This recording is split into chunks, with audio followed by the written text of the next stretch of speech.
On vous le disait en début d'édition, NCA Asset Management fera une analyse des tendances de cette semaine, mais aussi des recommandations et des perspectives pour les semaines à venir. Pour en parler, nous sommes avec M. Bachir Touré, gestionnaire du portefeuille à NCA Asset Management. Bonsoir M. Touré. Bonsoir Lionel. Bienvenue sur BRVM TV. Merci. Quelle analyse faites-vous de l'évolution du marché des actions de l'UEMOA au cours de ce mois? Donc, le marché des actions de l'UEMOA a affiché une tendance globalement positive au cours du mois d'avril 2025.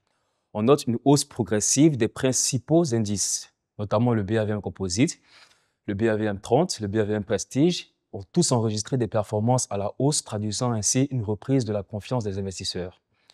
La capitalisation boursière du marché des actions a connu une hausse significative de plus de 52 milliards de francs CFA sur la semaine du 21 au 25 avril, et la valeur des transactions a doublé, ce qui a traduit un regain d'activité sur le marché. Donc, cette dynamique haussière a été portée notamment par de bonnes performances de certaines valeurs telles que CRVR Abidjan, Total Côte d'Ivoire et Aura Group, qui ont su tirer parti d'un contexte macroéconomique plus favorable et de résultats trimestriels encourageants. Avec cette situation sur le marché, quelles sont les perspectives pour les investisseurs? Donc, les perspectives à court terme restent positives, surtout pour les investisseurs qui savent repérer les valeurs de croissance et les secteurs porteurs. Le lancement récent des indices sectoriels par la BAVM est une avancée majeure et il permettra aux investisseurs de mieux diversifier les portefeuilles et de cibler des secteurs spécifiques comme l'énergie, les télécoms ou les services financiers. Cependant, la prudence reste de mise. Le marché est encore sensible à des facteurs externes comme l'inflation, les taux d'intérêt et les tensions géopolitiques. Mais globalement, nous voyons une progression saine et structurée avec des opportunités intéressantes à saisir. À ce stade, quelles sont vos recommandations aux investisseurs? Donc, pour les investisseurs, je recommande de rester sélectif et discipliné. Donc, voici 3 points clés. La diversification, notamment ne pas concentrer son portefeuille sur un seul secteur. Les nouveaux indices sectoriels offrent des opportunités de diversification plus fines, suivies des fondamentaux. Donc, il faut privilégier les entreprises qui publient régulièrement leurs résultats avec une bonne gouvernance, un historique de dividendes et une vision stratégique et claire. Enfin, une vision à long terme. Donc, le marché peut connaître des phases de correction, mais les fondamentaux restent solides.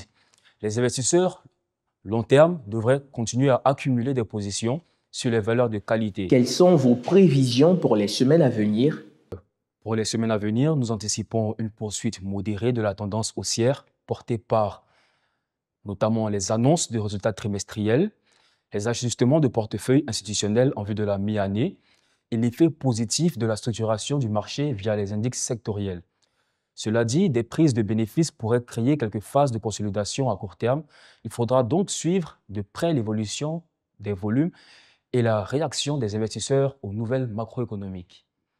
En somme, nous restons prudemment optimistes avec un marché qui se structure, se modernise et gagne en attractivité. C'est la fin de cet entretien. Votre mot de la fin?